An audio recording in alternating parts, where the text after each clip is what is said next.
nous sommes sincèrement désolés pour ce nouveau jingle. Et puis on l'apprend à l'instant, la mairie de Paris a décidé de réserver une voie du périphérique aux cyclistes, après celle dédiée au covoiturage. Voilà qui promet de vifs débats. L'association 40 millions d'automobilistes a décidé de saisir la Ligue des droits de l'homme. Des vélos sur le périph', voilà qui promet une belle polémique. Bonjour à toutes et à tous, bienvenue dans Paris Gauche. Je sais pas vous, mais il y a quand même plusieurs trucs bizarres depuis le début de cette émission. Il y a cet écran là qui se met à diffuser des JT de France 3, il y a ce jingle bizarre. Et puis il y a ce panneau là aussi. Ah bah carrément, 14 jours consécutifs sans incident. Non mais on est pendant les JO là où je suis en plein rêve, mais on est quel jour aujourd'hui? On est le 1er avril. Bah voilà, on est le 1er avril, tout s'explique. Et effectivement, nous sommes le mardi 1er avril, jour de tournage de l'émission que vous êtes en train de découvrir. Bon, bah je crois que c'est l'occasion rêvée de revenir sur toutes les blagues imaginées par la RATP et la SNCF. Et je ne parle évidemment pas des annonces trafic fluide alors que votre RERC est à l'arrêt depuis plus de 10 minutes maintenant. Non, je parle bien des 1er avril, dont certains nous paraissaient complètement farfelus à leur époque, mais qui sont pourtant devenus réalité quelques décennies plus tard. Allez, vous reprendrez bien quelques poissons avec moi, non? C'est parti.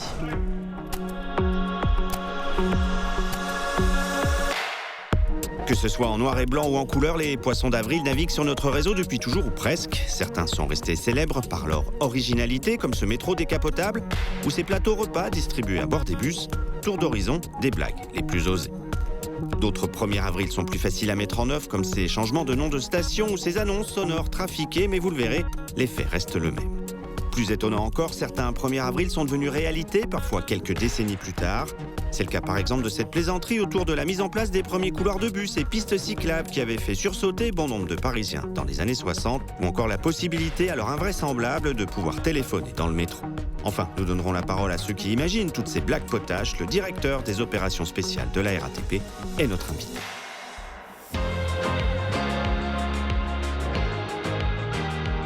Immortalisez votre journée de galère! Vous aussi, vous avez passé la matinée bloquée dans les métros. Achetez ce t-shirt, on ne passe pas à côté de ça. Profitez-en, c'est juste aujourd'hui la vente. Bah ça tombe bien, je suis là. Dites-moi, on peut payer en Liberté Plus, parce qu'il est vraiment sympa ce t-shirt. Non, Navigo uniquement. Et moi qui croyais qu'on pouvait tout faire avec un Liberté Plus. Allez, 1er avril, on ne s'en lasse pas. Il faut dire que la RATP et la SNCF s'en donnent un cœur joie depuis leur création. Après-guerre, retour sur les blagues les plus marquantes avec Didier Morel. Hey, comment ça va, Jean-Luc? Ah, par moi, ça va pas trop bien, là. Ben voyons, qu'est-ce qu'il y a? Dans les transports, quand on part à la pêche au malice, difficile de revenir sans le sourire. Poisson d'avril, ça va super bien, je t'ai eu, avoue, je t'ai eu. Car côté blague, la RATP n'a jamais été en reste. Premier souvenir, 1964. Oui, ça date un peu. L'humoriste Francis Blanche a fait une découverte incroyable, du pétrole au pied de l'Arc de Triomphe. Déjà, une société s'est constituée, la RATP, Régie autonome des travaux pétroliers. Mais dites-moi, monsieur Badripo, si vous ne trouvez pas de pétrole, vous reboucherez tout ça? Oh non, sûrement pas. On laissera tout comme c'est, et on en fera une station de métro. Voilà tout. Un métro ou la toute première station du RER A, l'avenir le dira. 1980, ligne 6, les deux célèbres journalistes de la première chaîne en couleur prennent le soleil sur cette rame décapotable. C'est vraiment une initiative unique au monde. Oui, c'est la première fois, à ma connaissance, au monde que l'on met en service de telles rames qui permettent de faire apprécier, disons, le charme du métro. Vous savez ce que l'on reproche au métro? On appelle ça un égout, en quelque sorte, un tunnel sous terre. Or, en fait, je crois que là, ça se passe quasiment de commentaires, de pouvoir découvrir la Seine, la Tour Eiffel. Et cela reste tout de même plus pratique que la méthode Bebel. 2 ans plus tard, Bus 91, service IUP. C'est sur cette ligne de bus que la RATP plaisante. Des plateaux repas servis avec le sourire. Miam miam. La SNCF n'est pas en reste quand elle invite les voyageurs du Transilien ligne H à déguster un fish and chips.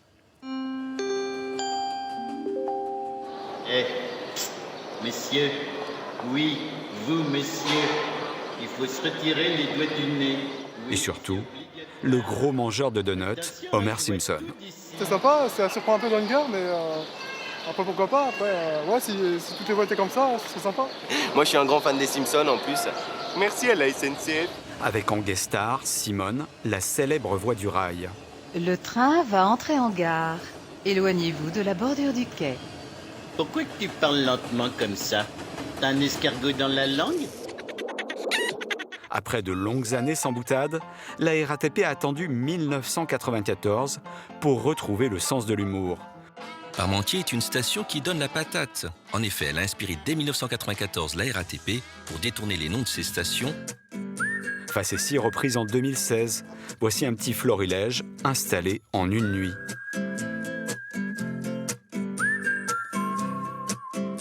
Et cela met même en joie les usagers de la banlieue, quand la poiscaille passe le périph'. Ah, joyeux le nous irons chez Julien. Puis rebelote en 2017, suite au succès sur les réseaux. Une image plus légère à présent. Peut-être êtes-vous passé par la station apéro aujourd'hui. Sinon, ce n'était pas une invitation à boire. Il s'agissait de la station Opéra, rebaptisée pour ce 1er avril. La RATP farceuse a, pour la journée, renommé ses stations de métro. Ainsi, vous l'avez vu, la station Cadet sur la ligne 7 est devenue Roussel. On aura évidemment compris pourquoi. Jusqu'au bouquet final l'an dernier, un petit plongeon dans le métro pour les JO et un renommage sportif.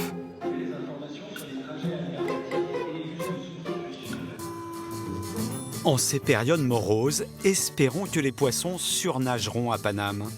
Pour notre part, on les préfère avec un zeste de citron.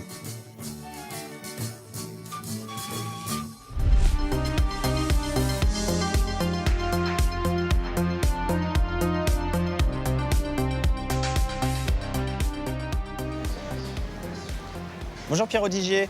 Bonjour Bertrand. Vous êtes responsable des opérations spéciales et de la culture à la RATP. Alors on vient de le voir dans cette rétrospective. L'armoire à blagues est assez pleine quand même chez vous. Parfois ça a même demandé beaucoup d'énergie et de moyens. On se souvient donc de ce métro décapotable qui a circulé ici sur cette ligne 6, c'était en 1980. D'où vient cette tradition à la RATP de ce 1er avril? Alors c'est vrai que depuis les années 80, la RATP elle a souvent fait des poissons d'avril à ses voyageurs. Il y a eu une petite pause à partir du milieu des années 90 et puis c'est revenu en 2016. Et l'idée, je pense, c'est d'accompagner des événements du calendrier et le 1er avril en fait partie. Alors il faut savoir se renouveler. Quelles sont vos sources d'inspiration pour ne pas rééditer chaque année la même blague? Oui, c'est vrai, il faut savoir se renouveler. Alors surtout, on veut s'inscrire dans le parcours du voyageur, dans son quotidien. Et c'est pour ça souvent qu'on s'appuie sur la signalétique avec les plaques de non-station ou le sonore comme cette année en 2025. Alors au final, qui donne le go? Est-ce que ça remonte jusqu'à la direction? Alors oui, on a un brainstorming en interne où on essaie de trouver les meilleures idées. Et puis quand on a trouvé une idée qui nous paraît bonne, on la fait effectivement valider à la direction de la RATP pour que aussi ce poisson d'avril il soit porté, je dirais, par le collectif de l'entreprise. Mais alors au final, l'objectif principal, c'est quoi? C'est surprendre les voyageurs ou c'est aussi faire parler en bien de la RATP? Parce que l'air de rien, il y a pas mal de retours presse sur ces poissons d'avril. Oui, alors le premier objectif, c'est vraiment d'accompagner le trajet de nos voyageurs, de leur proposer une initiative un peu originale, d'agrémenter leur journée, les faire sourire, faire en sorte qu'ils aient une petite anecdote à raconter en arrivant au bureau ou en rentrant à la maison. Et puis c'est vrai que cette tradition du 1er avril, les médias s'en sont aussi emparés et ça permet aussi de montrer que la RATP, elle sait avoir un ton espiègle, une connivence avec ses voyageurs et elle sait aussi avoir de l'autodérision.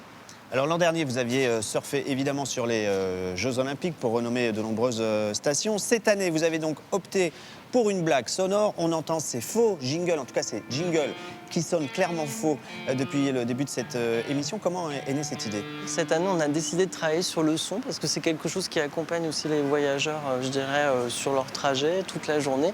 Et le jingle RATP, il est assez iconique, donc on a voulu travailler cet élément un peu iconique de l'ADN de la RATP et on l'a fait réinterpréter de manière un peu approximative avec des instruments de musique, donc la guitare, le violon et la flûte. Alors est-ce que cette blague, elle a marché? Je pense qu'elle a Comment fonctionné. réagissent les voyageurs? Alors déjà, on a pu voir sur les réseaux sociaux certains voyageurs partager leur expérience et leur surprise. Le jingle, il a cette vocation d'attirer l'attention pour que les voyageurs prêtent l'oreille aux annonces sonores qui suivent. Et donc je crois qu'ils sont assez attentifs à ce jingle. Merci Pierre Odigier d'être venu dans Parego. Maintenant, on va aller s'intéresser à ces blagues loufoques au départ, mais qui sont devenues réalité parfois quelques décennies plus tard. C'est une rétrospective signée Isabelle Dupont et Pierre-Julien Kers. Une boule de cristal pour voir l'avenir, ou plutôt pour revoir des poissons d'avril visionnaires. Vous savez ce qu'il y a dans le métro maintenant? Eh bien, le téléphone. Un taxiphone dans le métro. Un appareil pour appeler son patron. Allô, patron. Bonjour, monsieur. Ou sa coiffeuse. Je vais venir pour un shampoing mise en pli cet après-midi. À l'époque, ça faisait rire. En 2025, cela finit plutôt par nous horripiler. Dans les années 60, les gags de 1er avril inventent des histoires complètement farfelues. Une innovation dans la circulation parisienne, ce couloir spécial sur les quais réservé aux transports en commun. Une voie réservée aux bus en 1964. Et 3 ans plus tard, on fait croire aux Parisiens qu'ils vont devoir laisser la voiture pour circuler à vélo. Et puis j'en ferais avec plaisir s'il n'y avait pas tant de voitures. C'est un retour pour moi de 50 ans en arrière. Vous comprenez, la bicyclette, c'est fini. C'est fini. Un retour vers le futur, puisque 50 ans plus tard, les déplacements à vélo dans Paris surpassent l'usage de la voiture et les couloirs de bus prolifèrent. Ce matin, Michel Chevalet, à Paris. Au début des années 80, une star du petit écran annonce le 1er avril une grande nouveauté, le retour du tram à Paris. Il s'agit de faire une ligne circulaire autour de Paris. Pour cette blague, montée avec la complicité de la RATP, on avait mis de gros moyens. On va sortir un vieux tram du musée, le mettre sur un semi-remorque, l'amener, trouver des rails, mettre du personnel de la RATP en place du conducteur qui joue le rôle. Et puis on a ouvert le journal de 20h en disant une grande information, une nouvelle, ça y est, le tramway est de retour dans Paris. Il y avait tout pour que ce soit crédible. Il y avait tout. On coupait même, on allait jusqu'à inaugurer. Un gag qui avait juste 24 ans d'avance sur la réalité. Prémonitoire aussi, le poisson d'avril sur la circulation alternée en fonction des plaques minéralogiques. Ou celui sur des petites voitures en autopartage qui ne s'appelaient pas encore Autolib. Pour les utiliser, c'est très simple. Il suffit d'introduire dans une fente une carte bleue qui débloque le système de sécurité. Les clés, elles... On se dit, ah mais ils sont vraiment avant-gardistes, ou ils devinent l'avenir, ou... Mais souvent, on se rend compte que, par exemple, la circulation alternée, ça existait déjà en Amérique du Sud, où c'était en projet, où c'est parfois des projets de loi qui sont dans des cartons. Mais ça reste amusant, puisqu'il y a l'effet de surprise. Des blagues de 1er avril, prédictives mais inoffensives, loin de l'intox et des fake news qui ont fini par noyer le poisson.